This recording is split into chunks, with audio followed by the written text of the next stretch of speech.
What's good, YouTube? What's good? What's good? What's good? American Arawaks at it again. Shout out to my subscribers. Thank you for subscribing. Really appreciate of it. Big up to all my subscribers. You know what I'm saying? Thank you for viewing.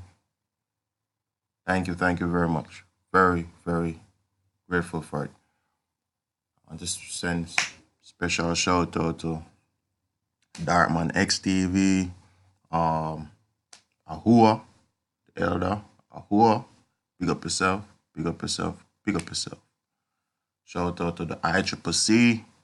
Big up yourself, family. Joel Jaguar.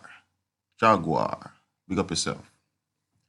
All right, today we're gonna build on the colony of Jamaica, and I'm just trying to get all these things in perspective. You know, trying to like put the piece of the puzzle together. As you see, we gotta figure out where things went wrong, what mistakes our ancestors made, what they didn't do, what they did. You know, it's all about trying to figure it out. You know what I'm saying? So we could make the necessary corrections. No. Colony of Jamaica, right? So from the time the British got it possession of the island or occupied island through military force since 1655 to 1962. Okay, now remember, Arawaks are still here. We're still here, okay? We are alive. We are well. We are aware that we were misled, miseducated, and through fraud and deceit, we, voluntarily gave up who we are for trinkets.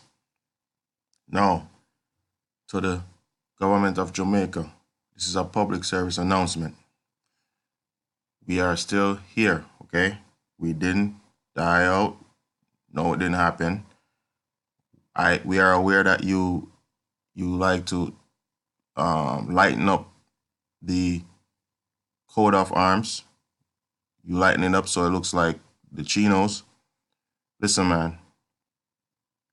All that fun and game is over, okay? We are coming for what's ours, okay? And to the rest of America, we are coming for what's ours because we are aware that we are descendants of the ancient people from time immemorial, what you call the Mayans, the Aztecs, Incas. We are descendants of these people, okay? Arawak, same people, you know what I'm saying? Same people, out of many one, right? So let's get to it. Jamaica was an English colony from 1655, okay? So see, I told you that Jamaica is not the land before, right? In previous videos. Jamaica was an English colony from 1655 when it was captured by the English from Spain. In 1670, when Spain formally ceded Jamaica to the English and a British colony, from 1707 until 1962, when it became independent, Jamaica became a crown colony in 1866. So it became a crown colony in 1866.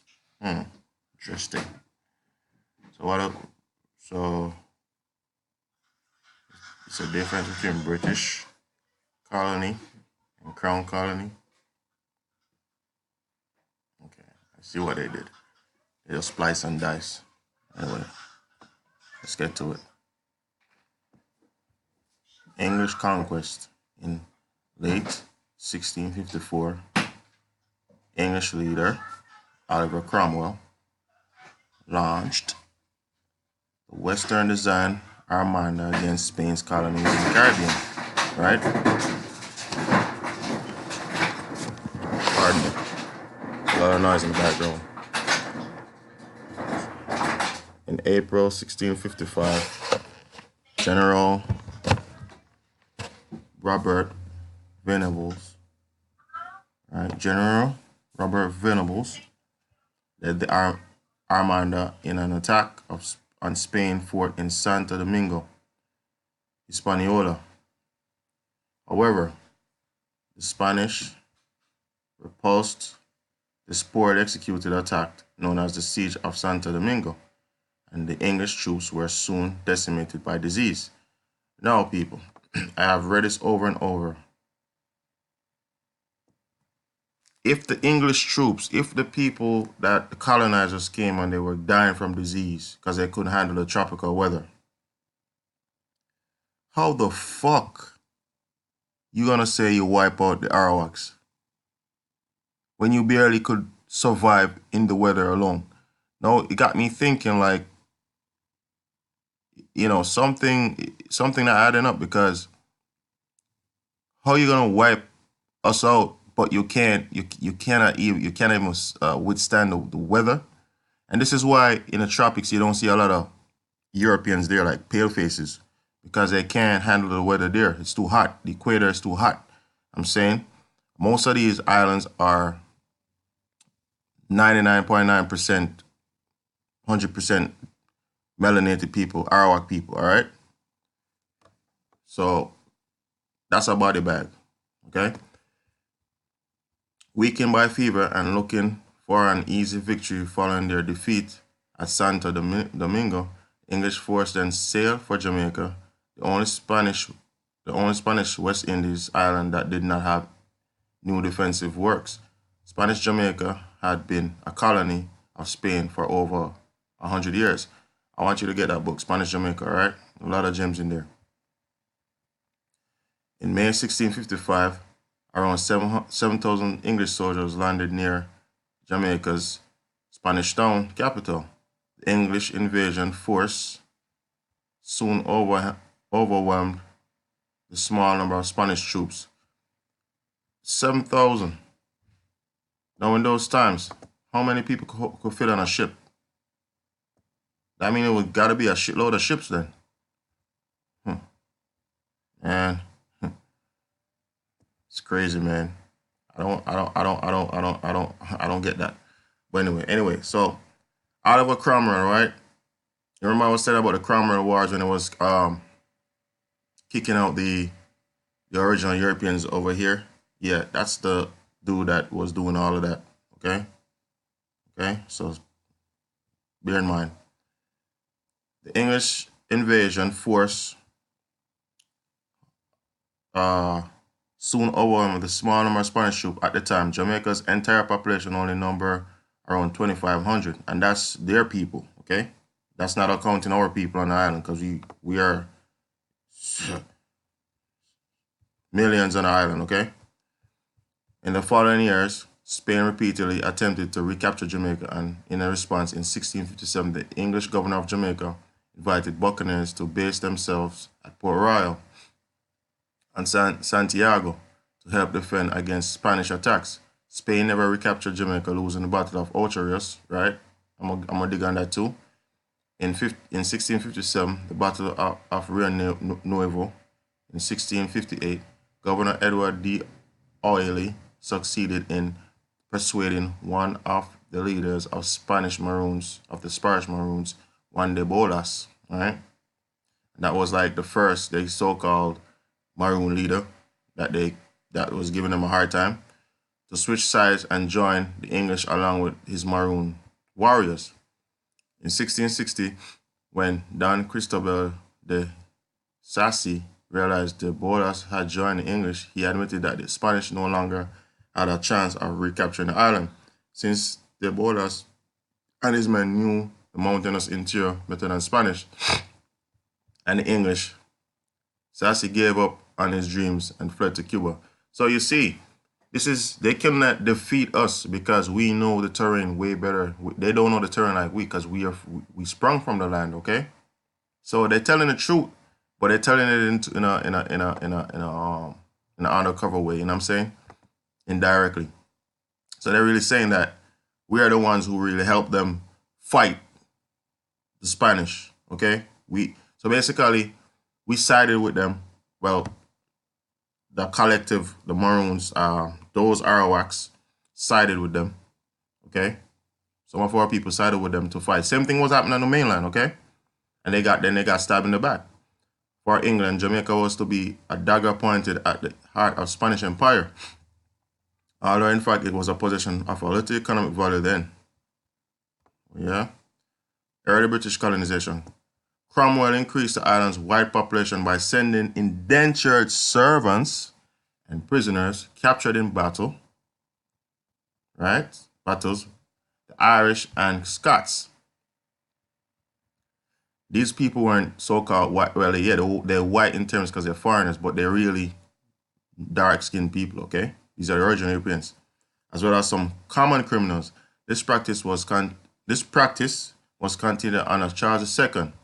The white population was also augmented by immigrants from North American mainland, right? It was called British America, right? It's the same thing, right?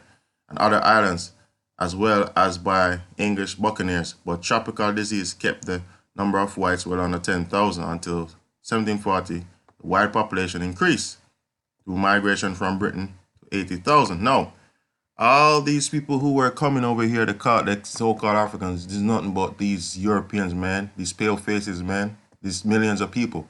All right, they're telling the truth right here, man. I tell you, man, Wikipedia is not such a great source, but it got some subtle drops, man. Although the slave population in 1670 and 1680s never exceeded roughly 9,500, by the end of the 17th century, imports of slaves increased the black population, right? The black population is those Indians that they're shipping from the mainland to the islands, all right? I got documents to prove that, okay?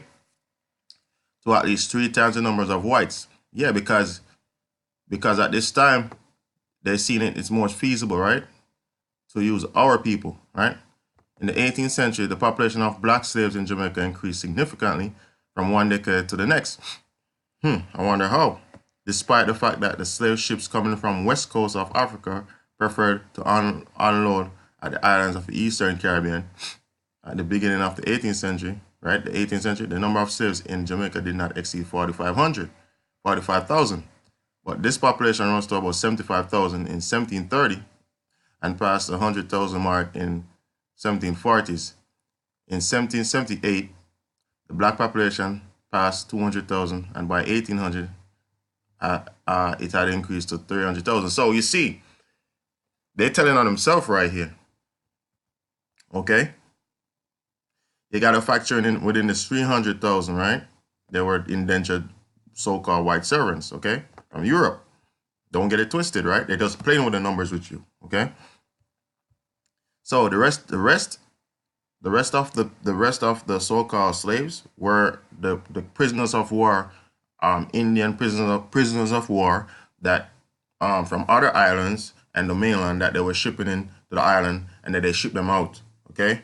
And this is what they did. They kidnapped people from the mainland, took them to the islands, reclassified them as Negro, then they re-export them back to the mainland, you know what I'm saying? And they call those Africans. You know what I'm saying? Get the game, people. It's a game. Beginning with Stuart monarchies appointment